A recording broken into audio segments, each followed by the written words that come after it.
ఎల్లుండి మే 13వ తారీఖు నాడు పార్లమెంట్ ఎలక్షన్స్ జరగబోతూ ఉన్నాయి.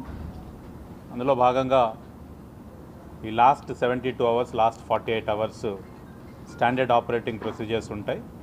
అవి కూడా మీ అందరికీ వివరించి మీ ద్వారా ప్రజలందరికీ, కంటెస్టింగ్ క్యాండిడేట్స్కి, పొలిటికల్ పార్టీస్కి, ఓటర్స్ అందరికీ కూడా తెలియాలన్న ఉద్దేశంతో ఈ యొక్క ప్రెస్ కాన్ఫరెన్స్ని ఏర్పాటు చేయడం జరిగింది.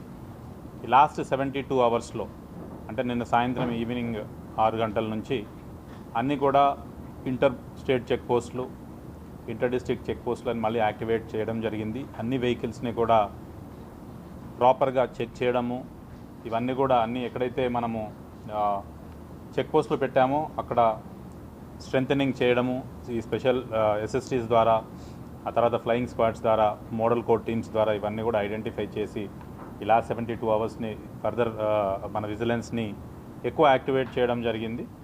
ఆ తర్వాత 48 అవర్స్ అంటే ఈరోజు ఇప్పుడు మనకు 6 o'clock నుంచి సైలెన్స్ పీరియడ్ అన్నది స్టార్ట్ అవుతుంది.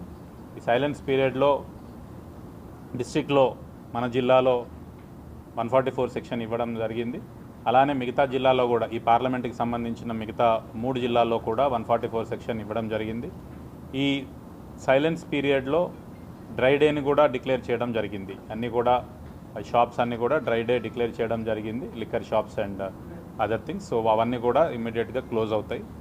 ఆ తర్వాత ముఖ్యంగా ఎవరైతే contesting candidates, political parties vehicle permission తీసుకున్నారో, పబ్లిక్ మీటింగ్ కోసం పర్మిషన్ తీసుకున్నారో, ఇవన్నీ కూడా 6 o'clock తర్వాత they come to a stand still. అంటే దాని తర్వాత ఏ వెహికల్ కూడా ప్రచారం చేయడానికి లేదు, ఎక్కడ కూడా మీటింగ్స్ కండక్ట్ చేయడానికి లేదు. అయితే ఈ 144 సెక్షన్లో ఒక మినహాయింపు ఏంటంటే ఈ లాస్ట్ 48 అవర్స్లో contesting candidates door to door campaign చేసుకోవడానికి నంబర్స్ మీద పరిమితి లేదు, బట్ అక్కడ కూడా they need to follow proper instructions. ఆ తర్వాత వెహికల్స్లో ఈ లౌడ్ స్పీకర్స్ కానీ ఇవన్నీ కూడా ఈ 48 అవర్స్లో మనము యూజ్ చేయడానికి ఉండదు. మేజర్గా ఈ మీడియాకు సంబంధించి కూడా మీ అందరికీ తెలుసు, ఈ ఏదన్నా కానీ ఎగ్జిట్ పోల్స్ కానీ ఏవి కూడా మనము డిక్లేర్ చేయడానికి లేదు. ఆ తర్వాత ఈ ఎలక్షన్ రిలేటెడ్ మ్యాటర్స్ని కూడా ఏవైతే ప్రింట్ మీడియాలో పోల్ బిఫోర్ డే అంటే రేపు కానీ ఎల్లుండి కానీ ప్రింట్ మీడియాలో మీరు ఒకవేళ కంటెస్టింగ్ క్యాండిడేట్స్ వాళ్ళ అడ్వర్టైజ్మెంట్ ఇవ్వాలి అనుకుంటే జిల్లాలో ఉన్న మీడియా సర్టిఫికేషన్ మానిటరింగ్ కమిటీ వాళ్ళ ద్వారా అప్లై చేసుకొని వాళ్ళు పర్మిషన్ ఇచ్చిన తర్వాత మాత్రమే పబ్లిష్ చేయాల్సి ఉంటుంది. స్టేట్ లెవెల్లో అయితే state level MCMC team, district level అయితే డిస్ట్రిక్ట్ లెవెల్ ఎంసీఎంసీ టీంలో వీళ్ళు పర్మిషన్ తీసుకున్న తర్వాత మాత్రమే కంటెస్టింగ్ క్యాండిడేట్స్ యొక్క వాళ్ళ అడ్వర్టైజ్మెంట్ ఇవ్వడానికి ఉంటుంది. ఇంకోటి కూడా ఏంటి అని అంటే ఈ అథారిటీ లెటర్స్ కూడా మీడియా పర్సన్స్ అందరికి కూడా అథారిటీ లెటర్స్ త్రూ డిపిఆర్ఓ మనము మీ అందరికీ కూడా ఇవ్వడం జరిగింది. సో ఆ అథారిటీ లెటర్లో ఉన్న కండిషన్స్ ప్రకారం మీరంతా కూడా ఫాలో అయ్యి అందరికి కూడా సహకరించాలని ఒక రిక్వెస్ట్ చేస్తూ ఉన్నాం. నెక్స్ట్ ముఖ్యంగా పబ్లికేషన్ ఆఫ్ క్రిమినల్ యాంటీసిడెంట్స్. ఈ ఎవరైతే కంటెస్టింగ్ క్యాండిడేట్స్ ఉన్నారో, రికగ్నైజ్డ్ పార్టీస్ నుంచి ఉన్న కంటెస్టింగ్ క్యాండిడేట్స్ ఉన్నారో వాళ్ళ క్రిమినల్ యాంటీసిడెంట్స్, క్రిమినల్ కేసెస్ ఏమన్నా ఉండేవి క్యాండిడేట్స్ అయితే C1 ఫార్మాట్ అని ఉంటుంది, పార్టీస్ అయితే C2 ఫార్మాట్ అని ఉంటుంది. ఆ C2 ఫార్మాట్లో పార్టీ వాళ్ళు C1 కంటెస్టింగ్ క్యాండిడేట్స్ ఈ రోజు వరకు పబ్లిష్ చేయాల్సిన లాస్ట్ డేట్ ఉంది. ఆ తర్వాత మేజర్గా పొలిటికల్ పార్టీస్ కంటెస్టింగ్ క్యాండిడేట్స్కి మోడల్ కోడ్ అన్నది కంటిన్యూస్గా వర్తిస్తుంది. ఇందులో అంతా కూడా అందరూ పీస్ఫుల్గా ఎలక్షన్ కండక్ట్ చేసేటట్టు అందరూ కూడా బిహేవ్ చేయాలి. దాంట్లో మేజర్గా ఏంటంటే distribution of cash, liquor, other freebies should be completely avoided and they should only ఏంటంటే డోర్ టు డోర్ క్యాంపెయిన్ మాత్రమే చేసుకోవడానికి అవకాశం ఉంటుంది. మిగతాది ఏంటి అంటే పోలింగ్ రోజు కూడా అన్నెసరీ క్రౌడ్ని పోలింగ్ స్టేషన్స్ దగ్గర they should not be allowed to come. దీంట్లో కంటెస్టింగ్ క్యాండిడేట్స్, పొలిటికల్ పార్టీస్ వాళ్ళు కూడా సహకరించాలి. సీజర్స్ చూస్తే కనుక ఇప్పటివరకు seizures cash seized is almost మనకు 2.46 crores. Out of that cash released is 2.19 crores. Liquor seized is worth 1.81 crores. ఆ డీటెయిల్స్ అన్నీ ఎస్పీ గారు కూడా చెప్తారు. పోలింగ్ టైమింగ్ కూడా మీ ద్వారా ప్రజలందరూ, ఓటర్లందరూ కూడా గమనించాల్సింది ఏంటి అని అంటే మార్నింగ్ మనకు 7 నుంచి ఈవినింగ్ 6 o'clock వరకు పోలింగ్ జరుగుతుంది. సో ముందు 5 o'clock అని అన్నారు, ఆ తర్వాత అన్ని పార్టీస్ వాళ్ళు రిక్వెస్ట్ చేయడంతో ఎలక్షన్ కమిషన్ మన పార్లమెంట్కి సంబంధించి దాన్ని 6 గంటల వరకు పొడిగించడం జరిగింది.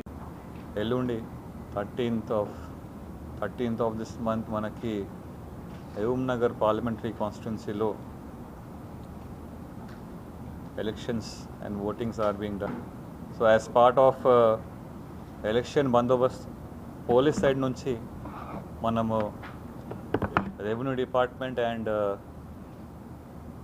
RO office ki maximum cooperation istunamu.